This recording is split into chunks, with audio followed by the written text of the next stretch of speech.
So hello, ladies. Thank you for joining me at our community empowerment talk. Something that I think, from my perspective and how I know you individually, working together within the Female Wave of Change connects us, is the community and its empowerment and how one individual can make a difference. And also us together collaborating, we can make even more impact. And in these challenging times, I would like to share that also with our communities, our audience, that they get what I get from you, learning and working with you, and also now together at one place, at one time from different parts of the world. So thank you for joining and being open to share. And now also the others will have this opportunity, and hopefully we will help them address certain issues and challenges that they go through today, and maybe also for next day and looking in the near future. So just short introduction for everyone that will follow us afterwards, and maybe also that they will be able to address you either more concretely with their questions or just that you share your broad experience with them and suggestions what to do in these times and also further on. We have here 4 powerful ambassadors. I'm the 5th one. Happy that I got you here at one place. My name is Tanja Bogataj. I'm ambassador for the Slovenia Female Wave of Change. And with us is Saskia Harkema. She is the global ambassador within the Female Wave of Change and with many other hats and roles, and also a huge impact that she does in the world in different parts of it. We have Susie Stanton. She's an ambassador for the Australia. We have Marta Berglez, the ambassador for the Balkan region, and the 4th and the least ambassador for the Turkey. And I will, although you're all my teachers, but on this topic, I often do the reference on Saadet. She taught me from the beginning when we met and started collaborating. It's simple, Tanya. Just pick up with people, let them tell you what's the challenge, and then be there where they need you. So starting with that, but now giving the floor to all of you. How are these challenging times, from your perspective, impact us as individuals, as a collective, our communities, so we have some food for thought and then go from there. So maybe we start with Saskia and then go around. Saskia, the floor is yours.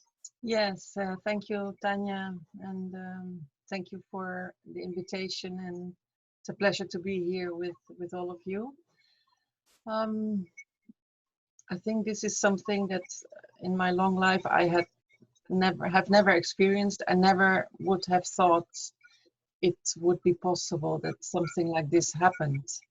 Because of course we've been hearing this in the course of time, that eventually one day, you know, we would be hit by a virus which would bring us down on our knees. But I always thought, you know, this is kind of negative people with their theories, but look at us now.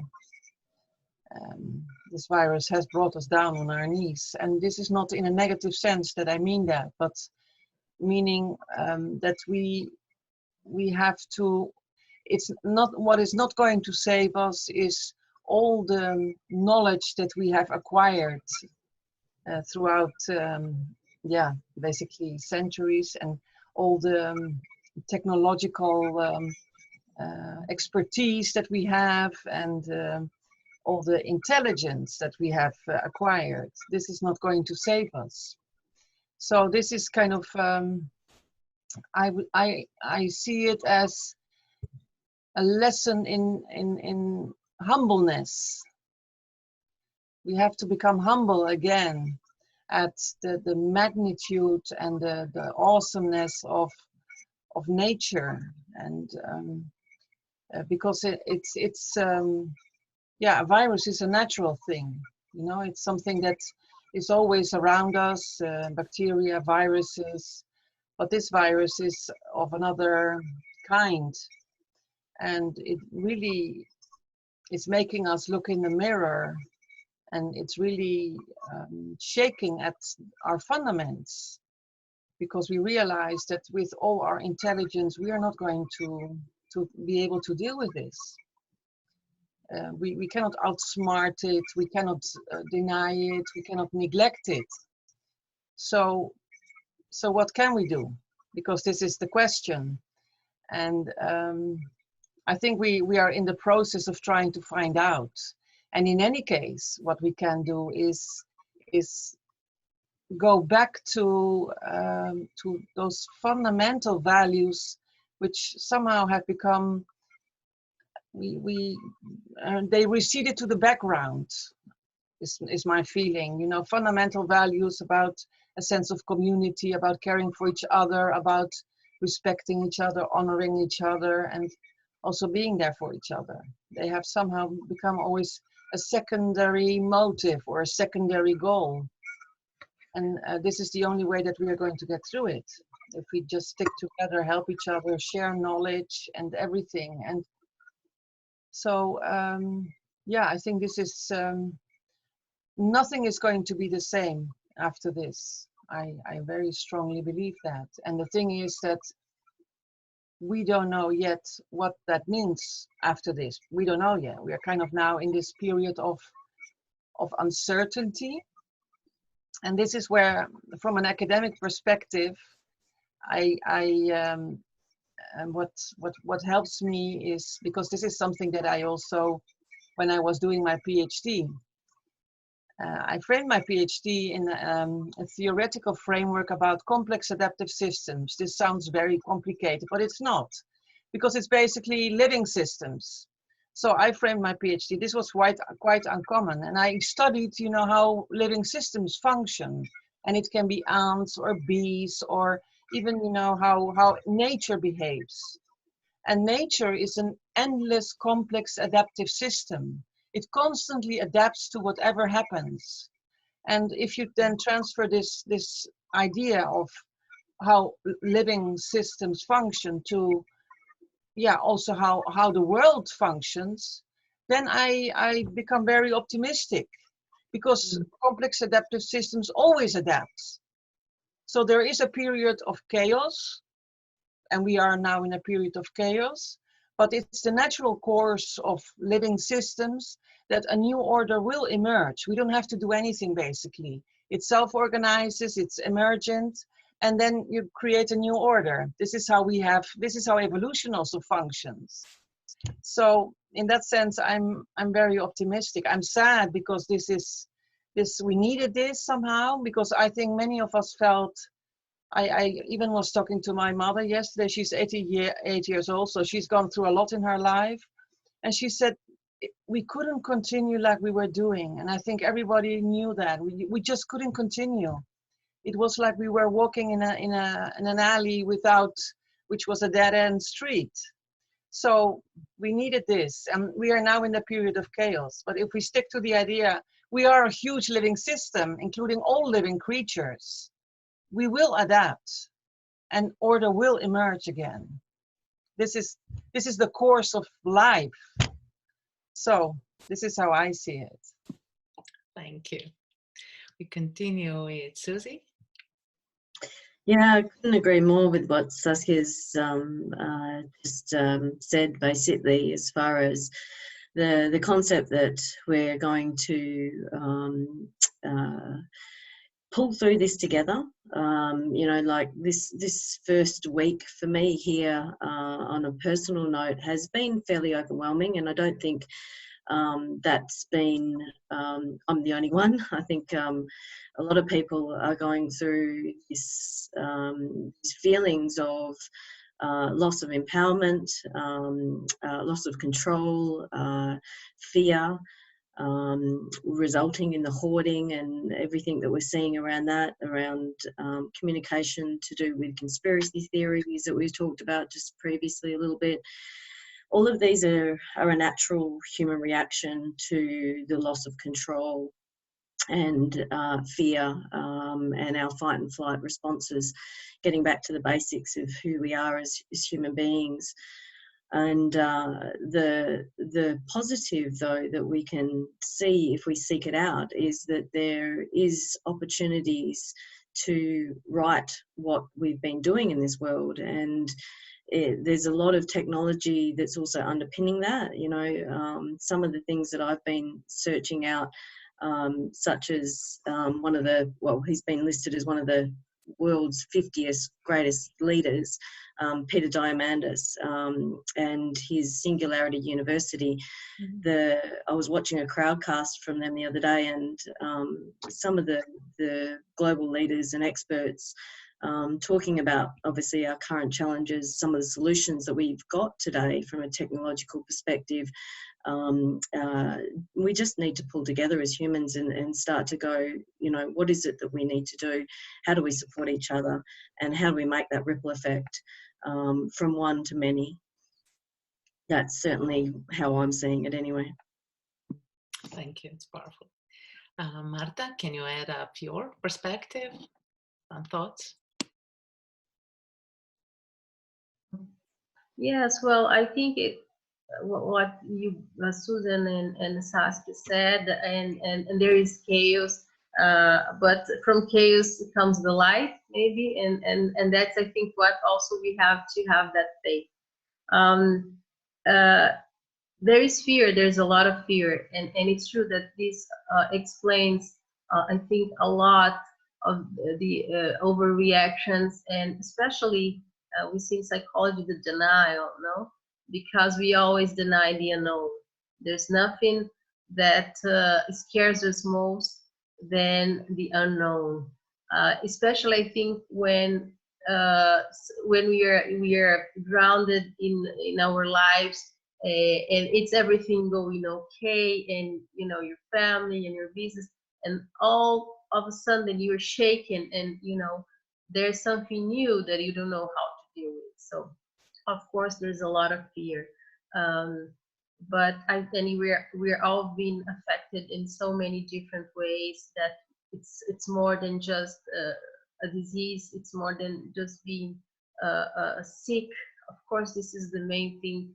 People that are getting sick, the people who don't have access, you know, not even access to treat themselves. This is really this is the main thing, but we are affected in so many different ways. You know, we are, and we will be more and more. So I think this is also a time for come inside, go back inside of each other, of us, to get to know how much power do I have here inside, you know.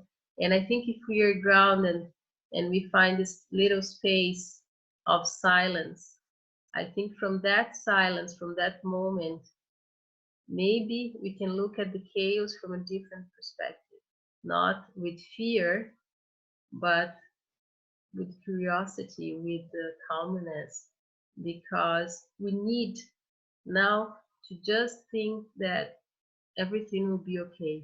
I think we need positivity. I think we need responsibility, because we have, as human beings, with each other, not going outside, you know, avoiding spreading, but we also have, and it's in a way, this chaos brought in many people that sense of empathy, of looking beyond. I look beyond my garden. Yes, there are people suffering there that maybe a lot of us couldn't see before, no? But now all of us are suffering. So it's not one person, it's not one country. No, that's the whole planet.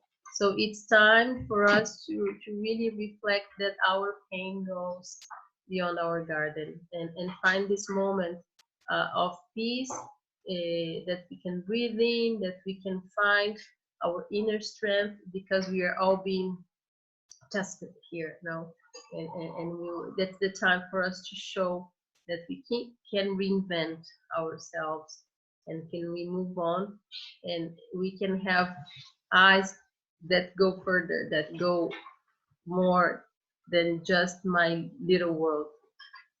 So it's time for more than, for me, for calmness, for empathy, you know, and for faith, believing that we can move on, and we can reinvent ourselves as human beings. in different ways. So. Thank you. And Saadet, can we also hear your inputs to this first round? Thank you very much, and thank you for organizing this, Tanja.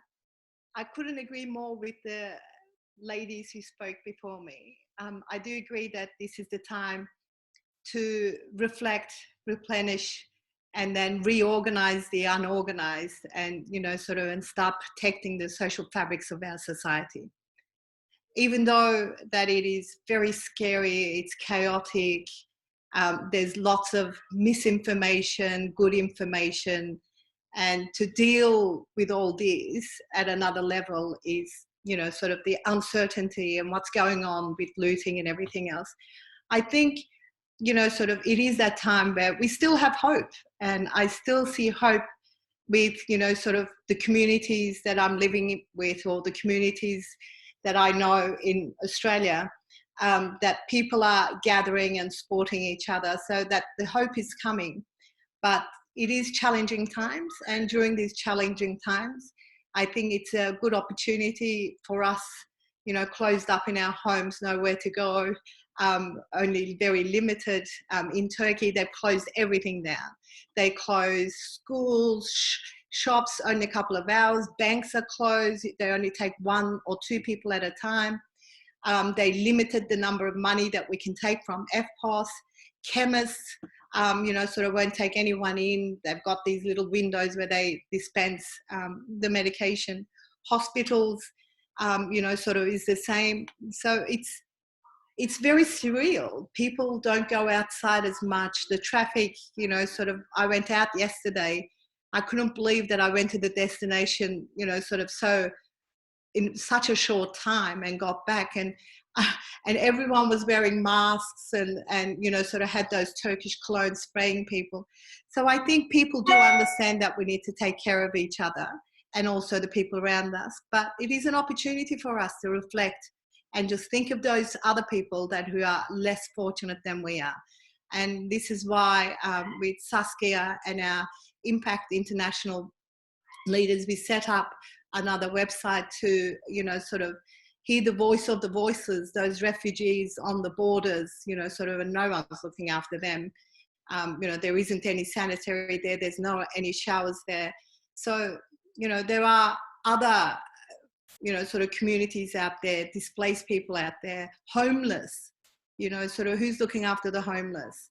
And it happens everywhere, in Turkey, in Australia, the Western, socially motivated, income okay countries are having the most impact.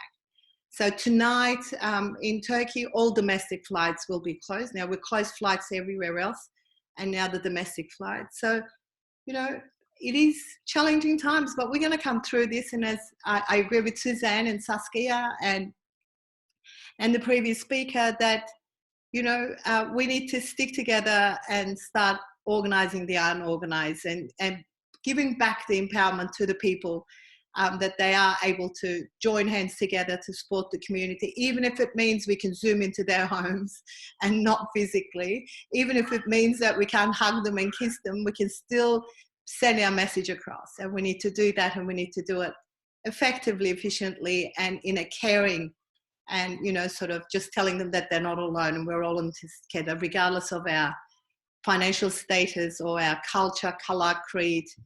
This is cutting across all those levels. So it's time for a change. So great. You always touch me. You all 4 are.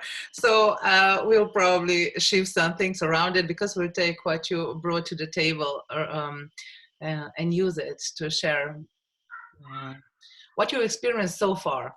Because for me, Saskia and Saadet, as mentioned, they are in the days that the world is more in peace, at least the chaos is less visible. They are usually at places that are very challenging, difficult, where there are vulnerable groups, and they do the service. And in a way, for me, because we're creating projects and working together and trying to do these positive changes, they often bring that real life stories in a way, is just the push further why we are doing it and why it's so important. Like you all mentioned, it's sticking it together, and no one is smart enough. We cannot outsmart it, but how to be human beings to each other. And I will take the line. I often say only empowered people empower society.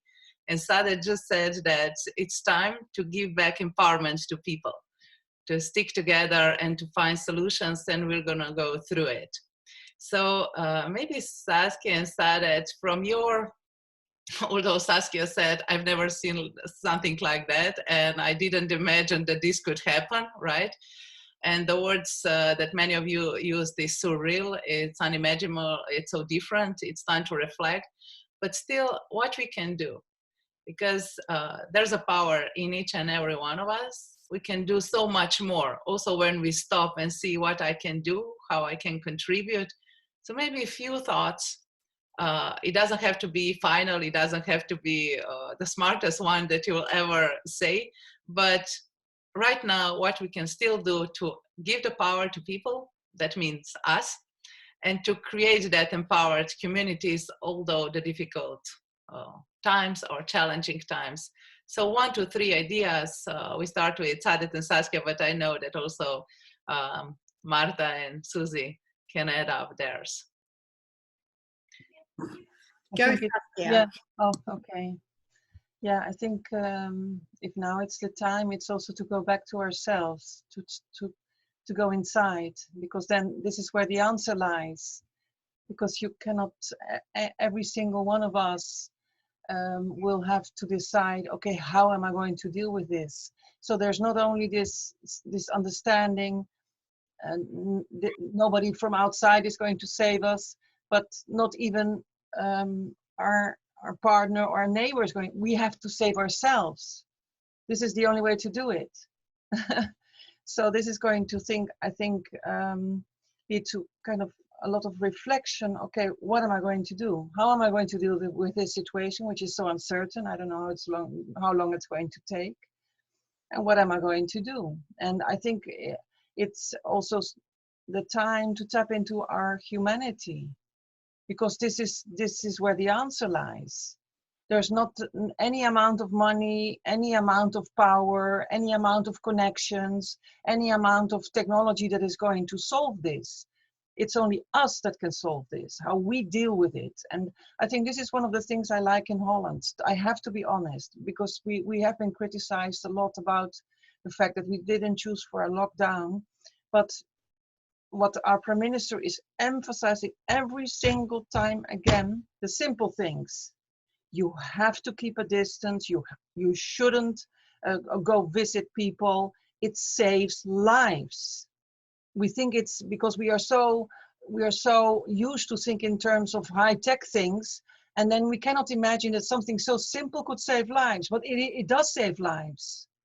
If every single one of us sticks to the fact that you have to keep 1.5 meters, even of your loved ones, your children, your mother, this is going to save lives, because the virus cannot jump 1.5 meters. It's very simple.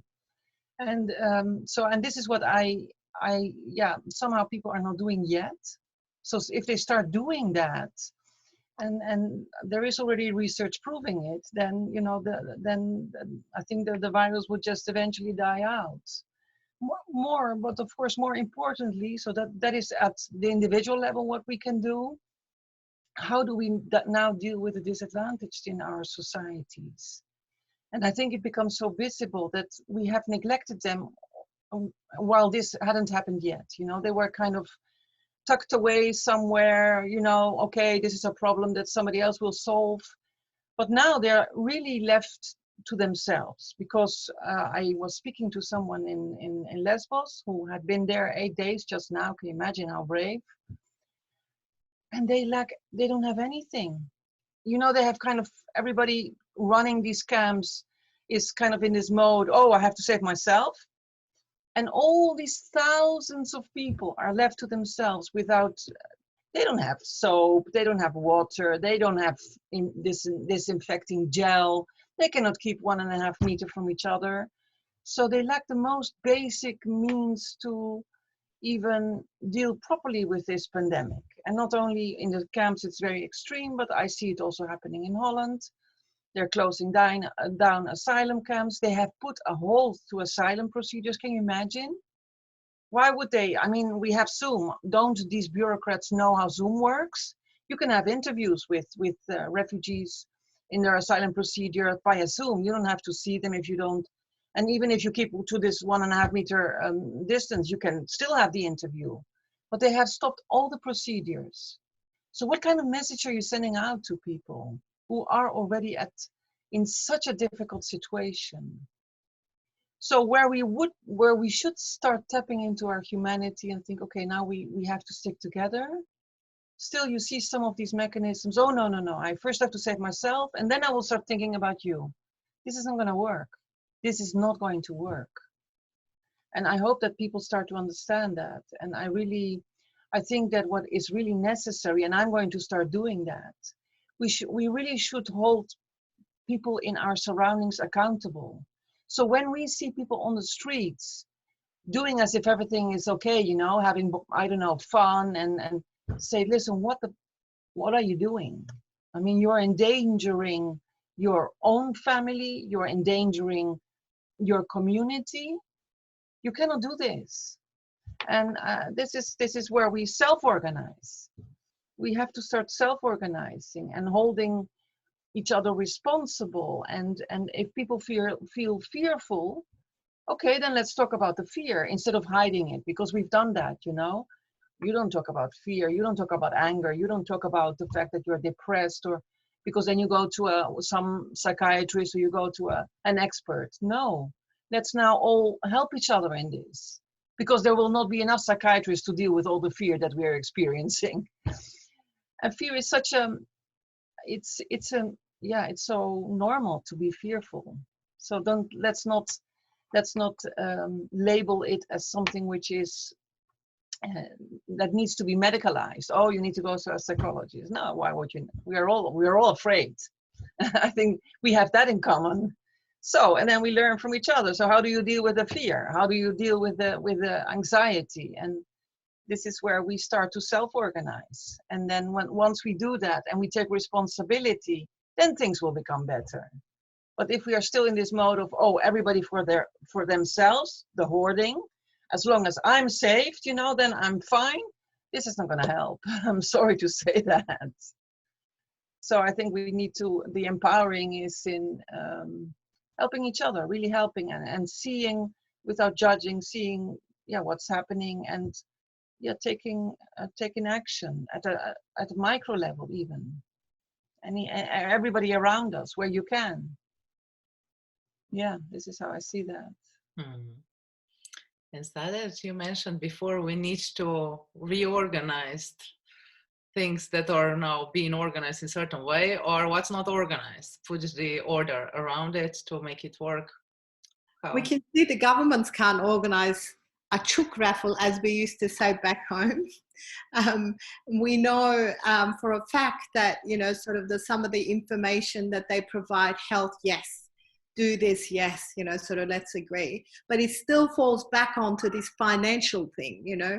I don't know about you, but I've been listening to the Turkish, the Americans, and the Australians, and one thing that they all have in common, regardless of who they are, where they are from, and how much money they have in their own countries, the same thing goes on. You know, sort of the money is not being distributed evenly to the communities who are in need. And, you know, sort of, so we need to organize them. We need to organize the politicians. We need to organize the community. We need to organize ourselves. We need to seek out, you know, sort of the good information from bad information.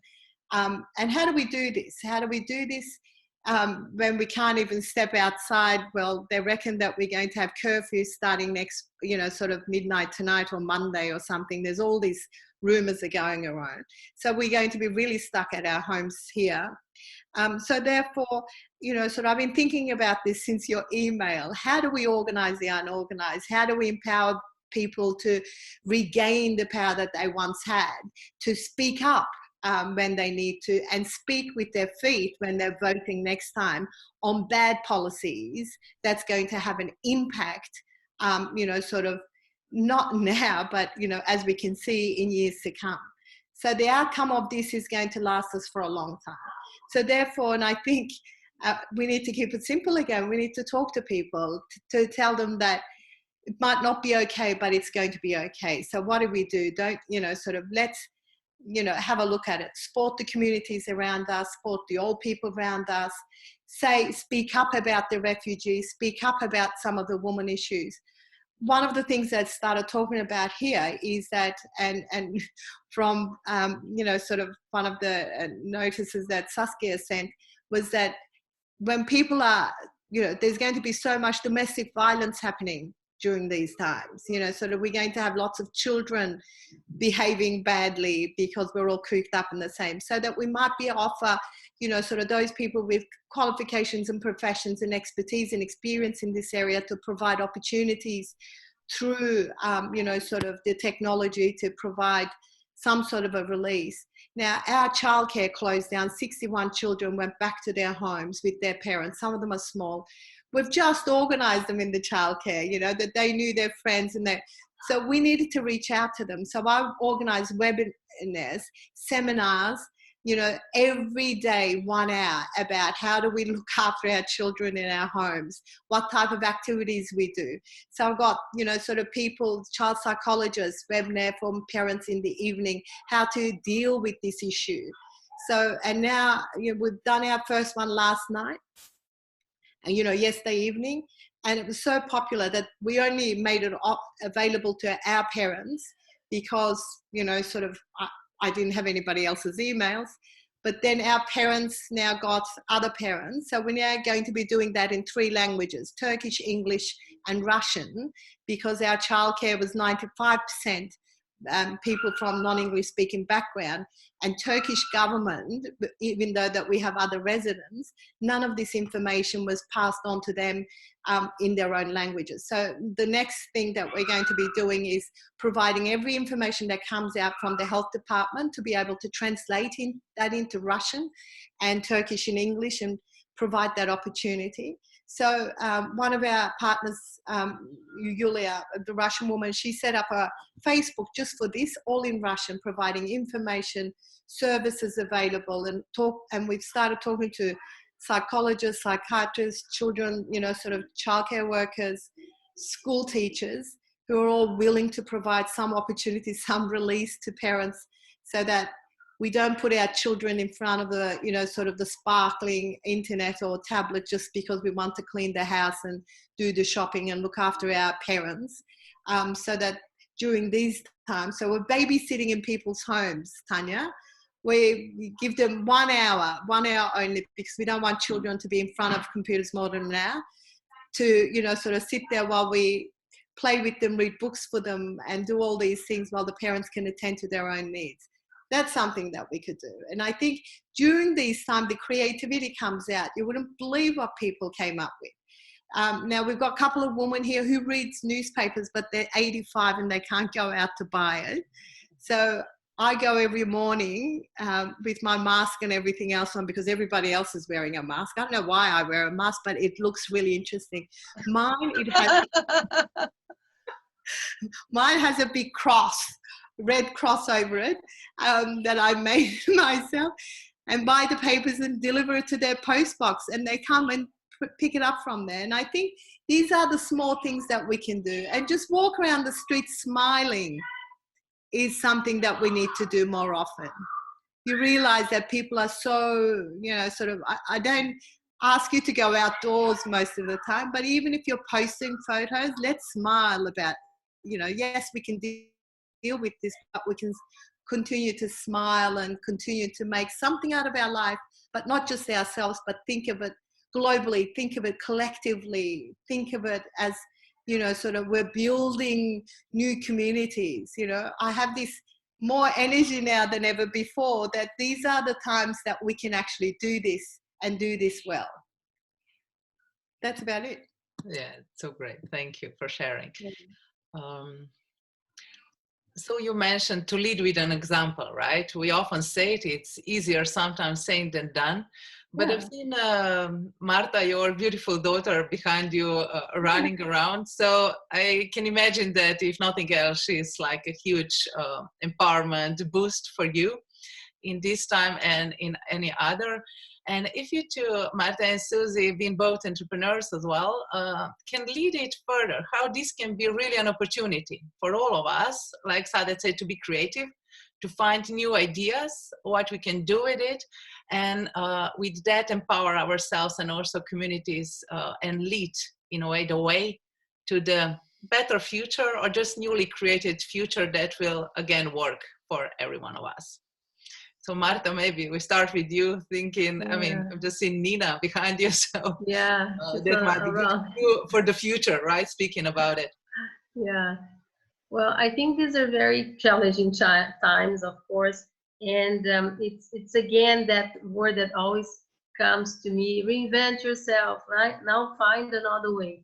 Because before all this start, as a leader in these different groups that I have, you know, I got requests for help for domestic violence, elderly people. So, you know, every time I would see something like this, I would run and organize an event and get money, what they need. You know, we gave bicycle for the deaf blind.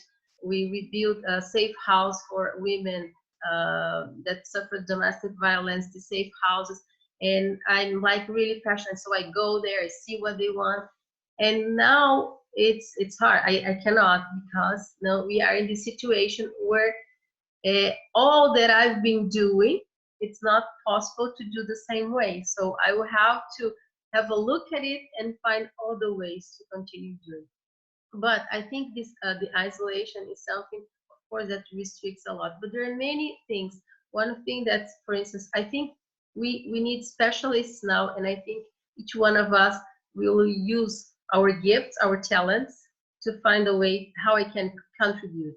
So there you can see creativity, you know, growing, blossoming, because many people, oh, I do this, but I know it, but I'll do this online. So people telling stories, you know, for kids.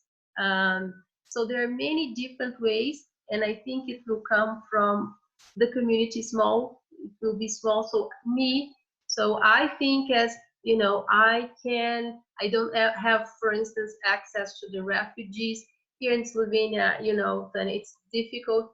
The first contact about knowing to get to know more about this here was with the Red Cross, which invited me to be with them, to be part of their group exactly before that.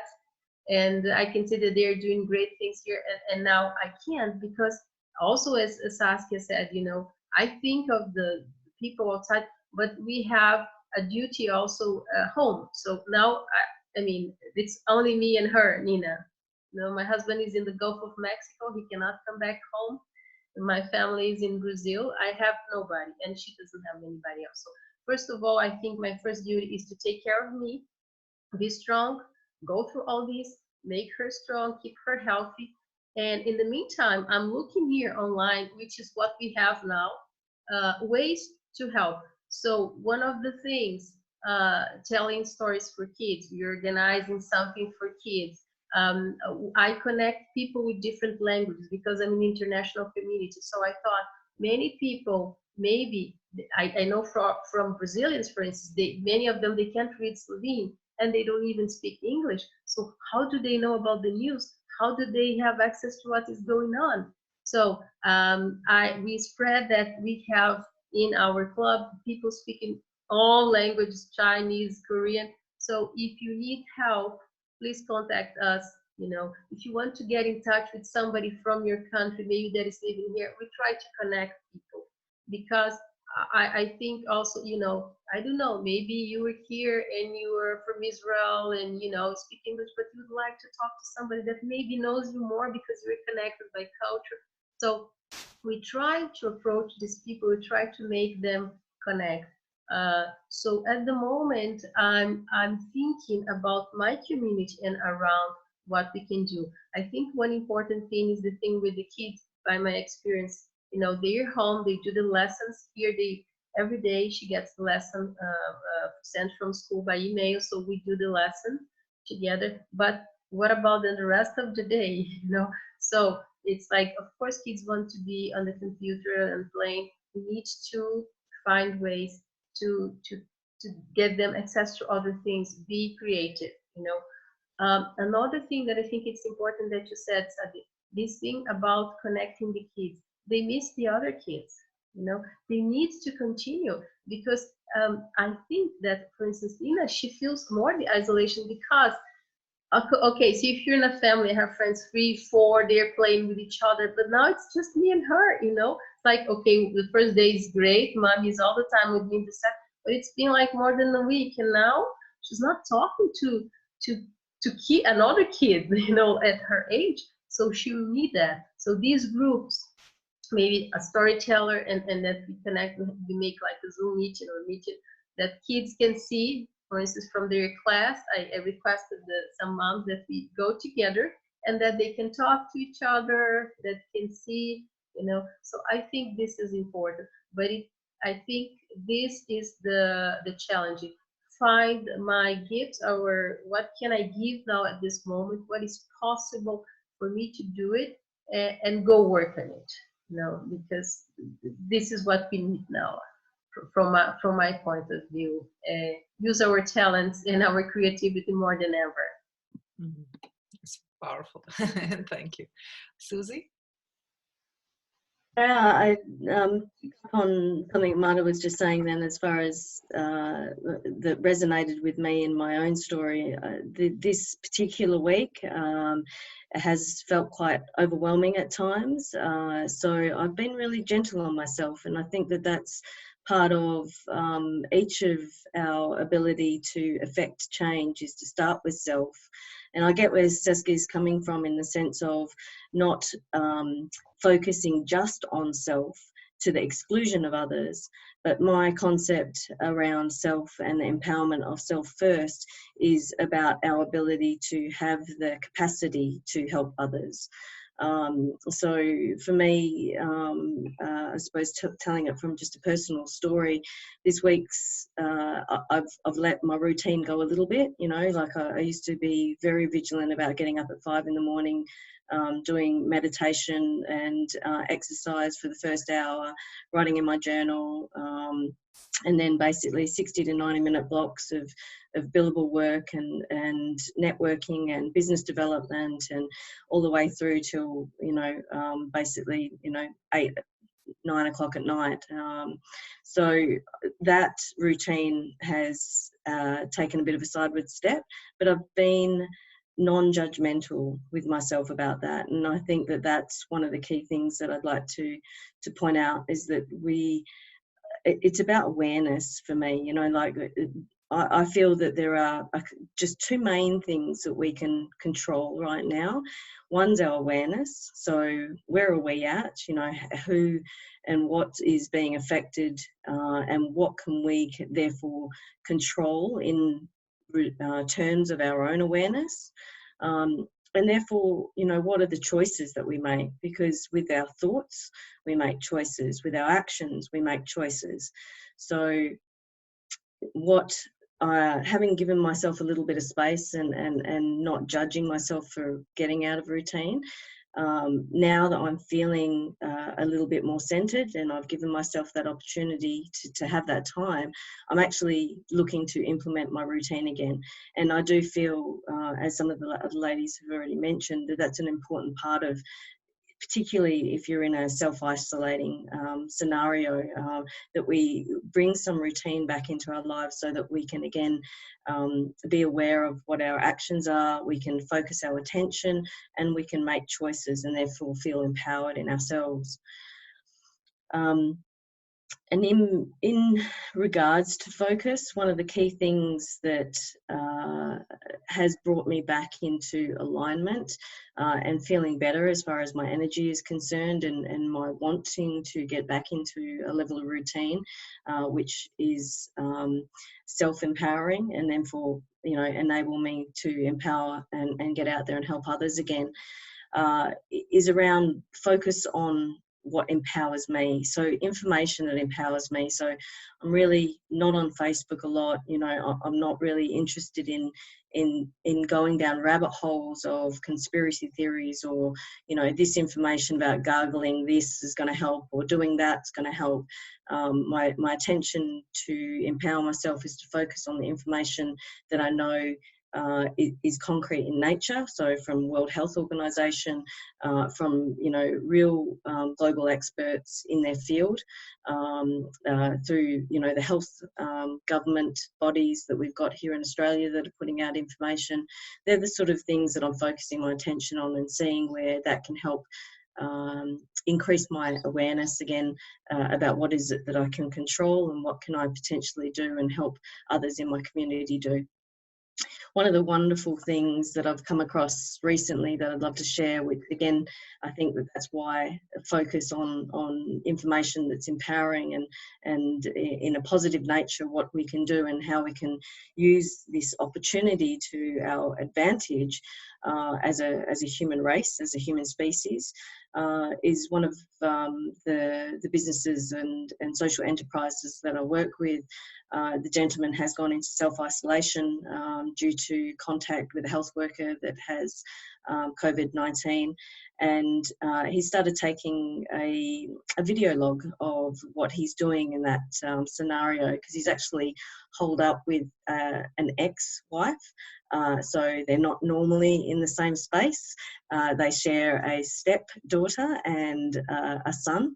And so it's very challenging as far as the perspective, and some of the other ladies have already talked about it with the children in our lives. And what he's doing is he's called it Covert Greening, and he has a bit of a bent on wanting to green the world and sustainability and everything around the environment. And so he's basically going to, over the next 14 days, repurpose their whole backyard, which is obviously not his backyard, but his wife's, ex-wife's, I should say. But it's part of what he feels that he can control, and two, what he can maybe do, which is going to have a little bit of an impact for them as a family, to bring them together, to do something together, which is productive in their environment. But you know, what I loved that story of as well was the longer term impact of what that greening is also going to do to our environment. And imagine if every single backyard, every one of us, if we're in our self-isolation, in our self-lockdown, did something like that, which is sequestering carbon out of the atmosphere, as well as, you know, making a beautiful environment for us to be in during that time. What a beautiful story that could potentially tell in the longer distance future. So yeah, for me, it's focus on stories like that, help perpetuate those stories, continue to work with people in my network virtually, like we're doing now with Zoom, through NDIS proposals and virtual reality, which is around diversity and inclusion. So a lot of exciting things that are still going to happen. We just need to now do it, you know, over a Zoom environment rather than face to face. And the last thing I just wanted to leave you with, and again, from a personal perspective, what has helped me recalibrate this week is reaching out to family, and also having and friends, and having those people do the same, reciprocate the amount of phone calls I'm getting. How are you? What's going on? You know, and it's just uplifting when you get those types of calls. So to reciprocate, to go out and do that for the people that we love, that I would call our square squad, you know, the small group that we, you know, intimately love and want to make sure that they're okay.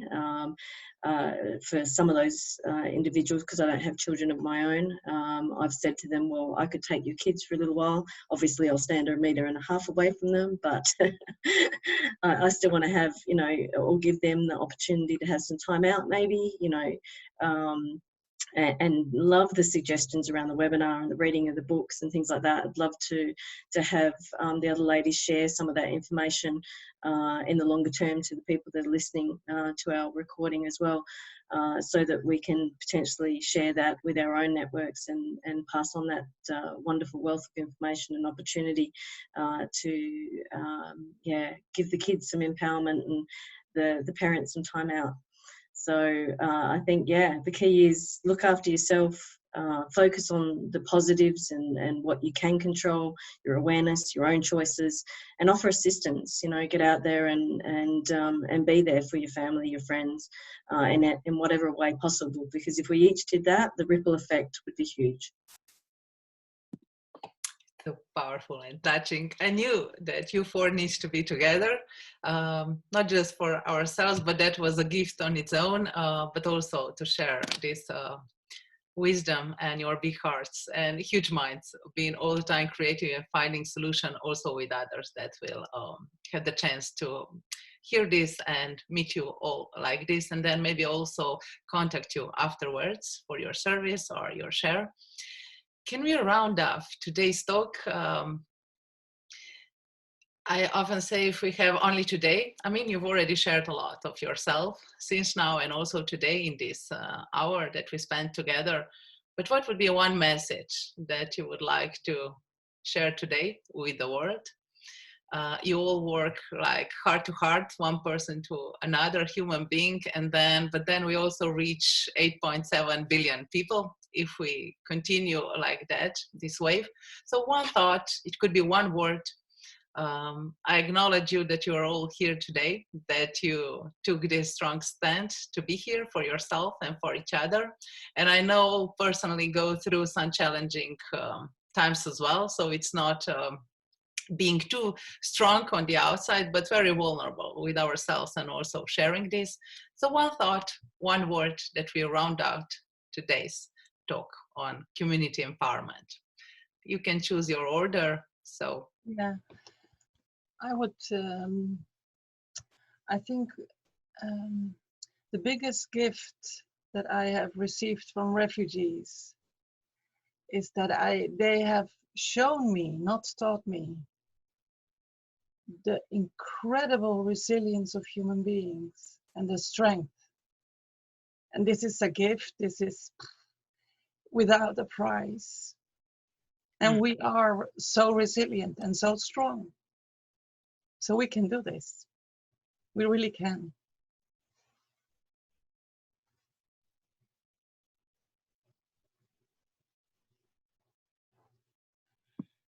I agree. We are resilient and we need to be voice for the voiceless.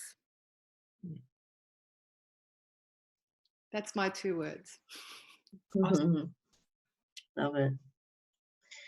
I suppose I'll just share just a little example that I came across on some of the research that I've been doing around positive talk in this space, and that was to do with the example of Apollo 13. Most people know about what was potentially NASA's worst disaster ever that they were going to experience, and you may or may not know how the lead flight director turned in that example and that time to say, I believe that this is going to be our finest hour. So using that, it really resonated with me about the fact that we have opportunity as a human race to respond to this crisis. One, in terms of focus for our individual selves and the people that we love and how we can impact that layer, and then as teams in businesses and then ongoing into our communities and nations and hopefully our international leaders too, that we embrace the concept of we instead of I, so that every small action that we individually take, we can shine bright and create the waves of change. That's right. There's no I in the team, Susan. That's it. The whole. Oh, I would say that whoever you are, wherever you are, I think we've we've all been friends here for forever, ever. And love, I think we need love. I couldn't say anything less than that, because how fragile life is, how important people are, and how much time sometimes we lose not focusing on the important things in life. So, oh, let's love each other. I think love can cure us all, and that's what here really unites us in here, beyond frontiers, passports, language, culture. That's what brings us together as humans. So love. Thank you. I'm not even trying to top that. I just like to round up. For me, the word would be gratitude to all of you, and that you're so open to share whoever you are and whatever you have to share. And also that we teach each other how we can be more ourselves and what we can still do, or how much more we can do as who we are. And what Marta said, to use our creativity, talents in the most impactful way. And I try to do my best to use my talent of connecting great people together, and it might be whomever I meet and inspires me. And you 5 ladies are definitely a great combination. And the other talent that I like to use is create the opportunity for others to meet you and to learn from you, and vice versa. So I do believe in this exchange, and that with that we create this positive difference. So thank you, really, that's the word we are ending up. Thank you, and thank you also what you're doing in your communities and how you empower yourself and each other and the world. So thank you for today. And thank you, Tanja. Thank you. Thank you, Tanja. Yeah, so much. Really appreciate you giving us an opportunity in this platform. So we say goodbye. We put, I mean, I smile anyway a lot. I cry in between when I smile. So we can end up with nice picture I'm gonna do with you. But then, yeah, all set. So I wish you all the best through the day. Thank you. And bye. Thank you, all of you. Thanks, ladies. Yeah, it's been very inspiring. Appreciate it.